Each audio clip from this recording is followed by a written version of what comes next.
Hi guys, मेरा नाम है राजीव पांडे और मैं आप सबके लिए लेकर आया हूँ एनालॉग इलेक्ट्रॉनिक्स की नेक्स्ट क्लास। और हम आपको इसमें बताएंगे कि peak inverse voltage of bridge rectifier का क्या होता है, पीक इन्वर्स वोल्टेज क्या होता है और हाफ वेव रेक्टिफायर का पीक इन्वर्स वोल्टेज क्या होता है, इसे क्यों निकालते हैं, इसका काम क्या है पीक इन्वर्स वोल्टेज का। इसको हमने आपको पिछली क्लास में बताया जिसमें फुल वेव रेक्टिफायर का क्या किया, पीक इन्वर्स वोल्टेज हमने निकाला है। अब हम आपको इसमें क्या करेंगे, ब्रिज रेक्टिफायर का पीक इन्वर्स वोल्टेज निकालेंगे। ये है ब्रिज रेक्टिफायर का सर्किट और इसमें आपको दिख रहा होगा कि ये जो है इसमें 4 डायोड हैं जो कि आपस में किस क्रम ऐसे ही ऐड किए जाते हैं। और क्या है, अगर हम इसको मान लें कि ये पॉजिटिव सिरा है, ये नेगेटिव सिरा है, तो क्या होगा, ये डायोड ये P है, ये N है, और ये P है, ये N है, ये P है, ये N है। इसी तरह से इसमें सब क्या है, PN है। तो अगर ये पॉजिटिव है तो इधर ये पॉजिटिव आएगा और यहाँ नेगेटिव, ये क्या हो जाएगा, रिवर्स बायस हो जाएगा। ये क्या हो जाएगा, फॉरवर्ड बायस हो जाएगा। और यहाँ निगेटिव है तो यहाँ से करंट आएगा, इसमें देखो ये निगेटिव है तो ये क्या हो जाएगा, फॉरवर्ड बायस हो जाएगा क्योंकि निगेटिव इधर को निकल जाए। लेकिन यहाँ पर पॉजिटिव है तो क्या हो जाएगा, ये रिवर्स बायस हो जाएगा। तो हम इस सर्किट को कुछ इस प्रकार से बना सकते हैं। देखिए यहाँ पर कि जो रिवर्स बायस है उसे हम क्या करेंगे, ओपन लूप की तरह छोड़ देंगे, लेकिन जो फॉरवर्ड बायस है उसे हम क्या करेंगे, शॉर्ट सर्किट कर देंगे।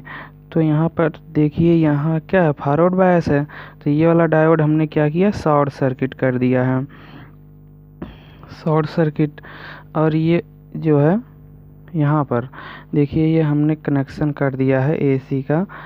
हम कुछ इस प्रकार से बना देते हैं इस सर्किट को, आप तब समझ जाएंगे जिससे आसानी हो। अगर ये देखो, ये वाला जो रेजिस्टेंस है, ये रेजिस्टेंस अगर हम यहीं पर लगा दें, क्योंकि ये रेजिस्टेंस तो यहीं से जुड़ा है ना, ये वाला रेजिस्टेंस कहाँ जुड़ा है, यहीं से तो जुड़ा है। एक टर्मिनल यहाँ, एक टर्मिनल यहाँ जुड़ा है रेजिस्टेंस का। तो हम इस रेजिस्टेंस को क्या करेंगे, यहीं पर समझने के लिए जिससे आसानी हो जाए तो यहीं पर लगा देंगे, इसी टर्मिनल पर। तो हम ये देखिए, हमने इसे क्या किया, ये इसे हम फॉरवर्ड बायस कर देते हैं। और कौन सा फॉरवर्ड बायस है, ये वाला फॉरवर्ड बायस है, तो हम इसे क्या करते हैं, इसे क्लोज कर देते हैं। और बाकी इन दोनों को क्या करते हैं, ओपन रखते हैं, क्योंकि ये क्या है, ये रिवर्स बायस है। रिवर्स बायस होने की वजह से ये क्या है, ओपन है। और हम इस रेजिस्टेंस को जो यहाँ पर लगाते हैं रेजिस्टेंस, उसे क्या किए, यहाँ पर हमने इसे रिप्लेस करके हम यहाँ पर लगा दिए। और ये क्या हो जाएगा, आउटपुट वोल्टेज यहाँ मिलेगा, क्या होगा, आउटपुट वोल्टेज मिले। अब जब ये वो प्लस वाला करंट आएगा और यहाँ माइनस वाला आएगा, तो हमें पीक इन्वर्स वोल्टेज ज्ञात करना है। मतलब जो रिवर्स बायस डायोड है वो कितना रिवर्स वोल्टेज क्या कर सकता है, सहन कर सकता है ब्रेक डाउन होने से पहले। यही क्या है, peak inverse voltage. Peak inverse voltage क्या होता है कि कोई भी डायोड कितना रिवर्स वोल्टेज सहन कर सकता है ब्रेक डाउन होने से पहले, वही पीक इन्वर्स वोल्टेज होता है। तो हम पीक इन्वर्स वोल्टेज क्यों निकालते हैं, हम ये चेक करते हैं कि जो हमने ब्रिज रेक्टिफायर बनाया है इसमें डायोड पर पीक इन्वर्स, कोई भी डायोड हो उस पर कितना मैक्सिमम पीक इन्वर्स वोल्टेज आएगा। जैसे हमने आपको बताया था फुल वेव रेक्टिफायर में, उसमें कितना आया था, 2 VM आया था। पीक इन्वर्स वोल्टेज कितना आया था, 2 VM आया था। लेकिन इसके लिए हमें निकालना है अब, तो हम क्या करेंगे कि यहाँ से जब ये करंट ऐसे ही निकलेगा, यहाँ से करंट इधर आया, फिर क्या होगा, यहाँ तो ओपन हो जाए, मतलब यहाँ क्लोज था, निकल गया आसानी से। यहाँ ओपन है तो इधर तो करंट जाएगा नहीं। यहाँ से 2 रास्ते हैं, एक इधर जाने का है तो इधर चला आएगा। फिर यहाँ से आने के बाद क्या होगा, इधर को देखेगा तो इधर 2 रास्ते हैं, लेकिन यहाँ पर ये क्लोज, ये ओपन है, इधर क्लोज है, तो ये करंट इधर को आएगा और यहाँ से क्या होगा, ऐसे फिर यहाँ पहुँच जाएगा। तो क्या होता है कि जैसे ये करंट यहाँ से होते हुए ऐसे ऐसे इधर आके यहाँ पहुँच गया, तो हम अगर इस रेजिस्टेंस पे वोल्टेज ज्ञात कर लें, इसी रेजिस्टेंस पे कितना वोल्टेज है, तो ये जो वोल्टेज होगा रेजिस्टेंस में वही पीक इन्वर्स वोल्टेज होगा। क्यों होगा, क्योंकि आप सब देख रहे हो यहाँ जो लगा है, अगर ये फॉरवर्ड बायस है तो ये कंडक्टिंग वायर की तरह कार्य कर रहा है। लेकिन ये और ये दोनों टर्मिनल आपको दिख रहे हैं ना, ये पैरेलल है ना, इसके पैरेलल। ये जो रेजिस्टेंस है, ये रेजिस्टेंस इस डायोड के पैरेलल में लगा है ना। यहाँ से अगर ये डायोड फॉरवर्ड बायस है और ये रिवर्स बायस है, तो अगर ये फॉरवर्ड बायस होता, ये रिवर्स बायस होता, तो इसके पैरेलल में हो जाता। तो क्या होगा कि ये जो डायोड है, ये रेजिस्टेंस मतलब ये रेजिस्टेंस इस डायोड के क्या है, पैरेलल में है ना। तो यहाँ पर जो वोल्टेज होगा वही वोल्टेज यहाँ पर भी होगा पैरेलल में होने के कारण।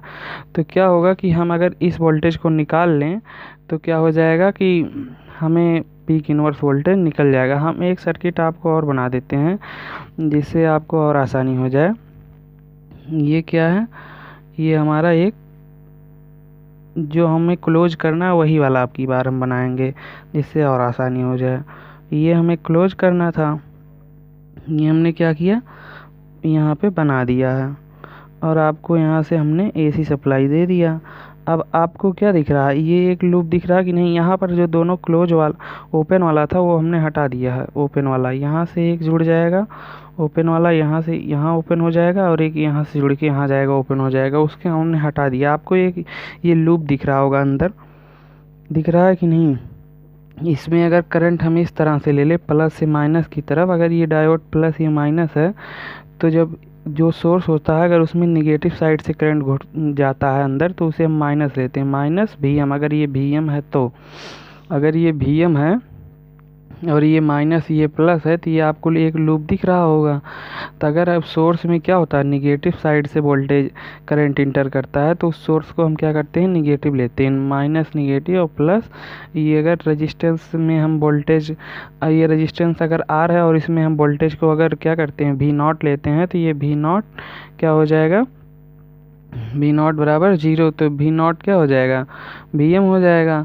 और ये जो रेजिस्टेंस में वोल्टेज है वो क्या होगा, इसमें जो यहाँ से जो एक क्या होगा ओपन सर्किट होगा, यहाँ पर एक जो रिवर्स बायस डायोड होगा, रिवर्स बायस डायोड होगा, उसके क्या होगा पैरेलल में है ये डायोड। तो क्या हो जाएगा, इसी पी यहाँ पर जो पीक इनवर्स वोल्टेज होगा इसी के बराबर होगा। अगर हम इसमें भी एक क्या लगाएं, ओपन लूप सर्किट लगाएं। अगर आप पैरेलल ना समझ पा रहे हो तो एक दूसरा ट्रिक देखिए, अगर इसमें भी हम क्या करें एक ओपन लूप सर्किट लगाएं। ये तो क्योंकि सिर्फ डायोड यहाँ रिवर्स बायस था इसीलिए यहाँ ओपन दिखाया गया, ना कि ये क्या है कि एकदम वायर खुला ही रख दिया गया है, यहाँ पर वायर कनेक्ट नहीं, वायर कनेक्ट है। यहाँ पर भी एक वोल्टेज होगा, वो भी रिवर्स वोल्टेज होगा डायोड पर, तो उसी को रिवर्स वोल्टेज को हम पीक इनवर्स वोल्टेज मान रहे हैं। तो पीक इनवर्स वोल्टेज यहाँ कंडक्टिंग वायर की तरह व्यवहार करेगा डायोड, यहाँ कोई वोल्टेज नहीं देगा, करंट ऐसे पास होगा ये, और यहाँ जो होगा वी एम होगा पीक इनवर्स वोल्टेज, और बराबर किसके हो जाएगा, पीक इनवर्स वोल्टेज और प्लस ये किसके बराबर हो जाएगा, वी नॉट के। तो क्या हो गया, ये जो पीक इनवर्स वोल्टेज अगर वो वी नॉट के बराबर है तो इसमें वी नॉट किसके बराबर है, वी एम। तो पीक इनवर्स वोल्टेज क्या आ गया, वी एम आ गया। अब कहोगे कि आप भाई अगर ये पीक इनवर्स वोल्टेज हमारा वी एम आ रहा है, मतलब यहाँ पर डायोड जो रहेगा उस वो अगर वी एम मतलब मैक्सिमम पीक इनवर्स वोल्टेज अगर वो वी एम सहन कर सकता है, तो अगर मैक्सिमम पीक इनवर्स वोल्टेज वो वी एम ही सहन कर सकता है तो वी एम अगर हम यहाँ अप्लाई किए हैं तो यहाँ तो peak inverse voltage V M आते ही वो क्या होगा, कभी अगर ज़्यादा थोड़ा सो जाएगा तो ख़राब हो जाएगा, नहीं। यहाँ हम पीक इनवर्स वोल्टेज सिर्फ इसलिए चेक कर रहे हैं कि जो ब्रिज रेक्टिफायर बनाते हैं उसमें मैक्सिमम पीक इनवर्स वोल्टेज कितना आ सकता है, पीक इनवर्स वोल्टेज अगर आ रहा है तो कितना आ सकता है। ये नहीं कि ये डायोड का पीक इनवर्स वोल्टेज है। डायोड का जो ब्रेक डाउन वोल्टेज होता है वो हम इस पीक इनवर्स वोल्टेज से ज़्यादा लेते हैं। जब हमें पता रहता है कि क्या है कि जैसे अगर हमें ब्रिज रेक्टिफायर बनाना है, अगर हमें रेक्टिफायर बनाना है तो उसमें हम चूज करेंगे कौन सा रेक्टिफायर बनाना है, ब्रिज बनाना है कि फुल बनाना है, हाफ वेव रेक्टिफायर बनाना है। तो हम जब ब्रिज चूज करेंगे तो उसमें हम जानते हैं कि रिवर्स वोल्टेज कितना आता है, वी एम आता है। वी एम मतलब जो वोल्टेज हम यहाँ पर अप्लाई कर रहे हैं वही आता है peak inverse voltage V M. तो जैसे हम डायोड क्या करेंगे, जैसे अगर हम यहाँ इनपुट में क्या 240 वोल्ट अप्लाई कर रहे हैं मान लीजिए, तो यहाँ पर अगर क्या होगा कि हमारा पीक इनवर्स वोल्टेज 240 आ सकता है, तो हम ब्रिज रेक्टिफायर बनाते वक्त ऐसा डायोड लेंगे कि उसका जो रिवर्स वोल्टेज हो, मतलब रिवर्स ब्रेकडाउन वोल्टेज हो उस डायोड का, वो 240 से क्या हो, ज़्यादा हो, 240 से क्या हो उसका रिवर्स ब्रेकडाउन वोल्टेज ज़्यादा हो।